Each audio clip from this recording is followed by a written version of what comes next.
On Jackson Carlaw, just under 5 minutes. Thank you, Presiding Officer.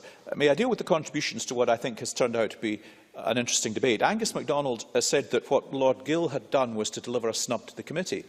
And actually, I think it was more that he delivered a snub to the Scottish people, because the committee is the Public Petitions Committee of the Parliament. And the whole point of that is that we should be able to allow petitions that are raised by members of the public to receive a proper airing and for those arguments to be tested. And in a sense, we weren't able to test the arguments of the Lord President because he wouldn't engage. And John Wilson's absolutely right. I have it here, a 16-page speech that the Lord President gave in Qatar, incorporating the very issues that we'd addressed. Had the committee known, we could have applied to the parliamentary authorities to go to Qatar to hear the speech in person and tackle the Lord President there. If he won't come to the committee could have gone to him. Mr Finlay? Neil Finlay. I wonder if Lord Gill has reflected on his non-appearance and how he feels when someone doesn't turn up in his court. Jackson Carlaw. I shan't stray there, but I'm tempted.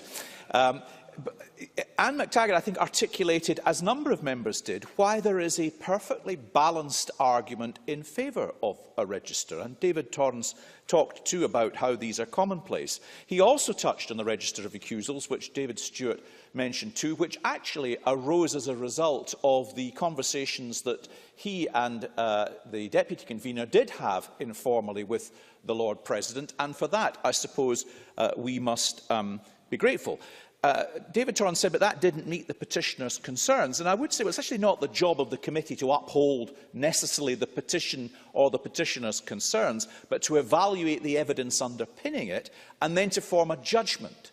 And that is where I think, again, I say we have been slightly prevented from our obligations. Neil Finlay talked about the perception of transparency, and he listed the various things. And therein lies some of my concern, because were judges to have to register their religion, and that was then thought by somebody who was appearing before a judge as a reason to suggest that there might be impartiality in the proceedings that then took place, we would simply paralyse the court system, with there being endless reasons to object to the appointment of any particular judge. I hope she won't find it inexcusable of me, but I found I agreed almost entirely with Joan McAlpine's speech this afternoon, because I think she talked about the letter that Lord Gill presented, which talked about the practicality and the consequential issues. And I think that the consequential issues that he identified were the perfectly legitimate counter-argument to the natural assumption that in the modern age there should be a register.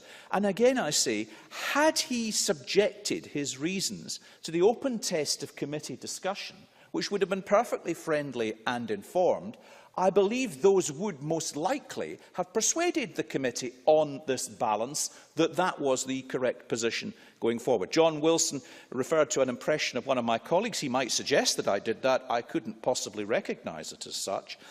Stuart Stevenson talked about the modern argument in all of this, and then, to my astonishment, whoever this Roman was all those years ago, he's been quoted 2 days in a row in exactly the same quotation in this Parliament. So it's somewhat brought back the fact that nothing is modern, everything is timeless when you come to many of these judgments and issues. I close again simply by saying that I'm not myself, on balance, persuaded that a register is necessary. I refer back to the safeguards that exist. I would say, mind you, that we swear an oath too, and nonetheless still subscribe to a register. So it is a balance. But that balance and that argument and that judgment is much more reliably likely to stand the test of public scrutiny if it is subject to proper public debate. And I feel that we are here today because we were not able to do that. Thank you very much. I now call on Dr. Lane Murray.